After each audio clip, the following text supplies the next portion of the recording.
Welcome to the dumbbell or kettlebell triangle. So depending on whether you've got a dumbbell or kettlebell, you can do this exercise with either of those.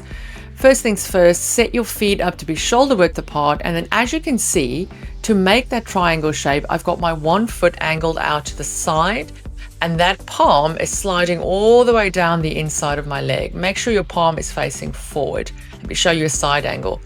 So to form that triangle shape, you need to make sure that you're pushing the bum out all the way backwards. So you're hinging at the hips. Try and keep those legs as straight as you can, and your arms are also completely straight. That top shoulder holding the dumbbell or the kettlebell, you need to make sure that you're locking that shoulder in so that you're using your core to stabilize the movement.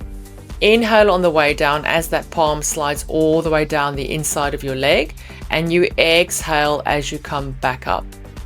So really important here that you have your legs as wide as you need them to be to form that triangle shape, because what you want to make sure is you don't need to bend the legs to form the triangle.